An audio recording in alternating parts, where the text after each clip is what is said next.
હર ઘર તિરંગા આજે થરાદ જાણે તિરંગામય થઈ ગયું હોય, દેશભક્તિના રંગે રંગાયું હોય તેવું દરેક નાગરિકો હજારોની સંખ્યામાં આજે બહાર આવ્યા, સાથે જોડાયા. તેમજ તિરંગા યાત્રાનું ભવ્ય સ્વાગત ફૂલ પુષ્પોથી કર્યું. અલગ અલગ એની પરંપરાઓ પ્રમાણે પાઘડી સહિતનું સ્વાગત કરીને ફુલારોથી તિરંગાનું આન બાન અને શાન જળવાય તે પ્રમાણેનું સ્વાગત કર્યું. હું તમામ પ્રજાજનોનો હૃદયથી આભાર માનું છું.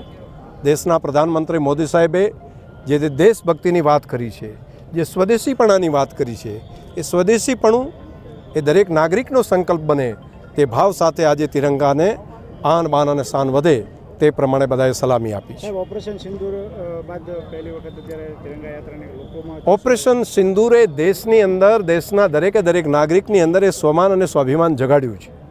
દરેક નાગરિકને લાગે છે કે આપણે પણ જે રીતે દુનિયાના બાકી ડેવલપ દેશો હતા તે પર ઓપરેશન કરી અને દુશ્મન દેશની ધરતી ઉપર જઈને દેશના દુશ્મનોને નેસ્તનાબૂદ કરવાનું કામ કરતા તેની વાર્તાઓ માત્ર પુસ્તકમાં સાંભળતા તેવું નહીં, આપણી બહાદુર સેનાએ દેશના પ્રધાનમંત્રી મોદી સાહેબના નેતૃત્વની અંદર આ બાબત પણ કરી બતાવી છે કે હવે ભારત એ નવું ભારત છે, હવે ભારત એ અલગ ભારત છે.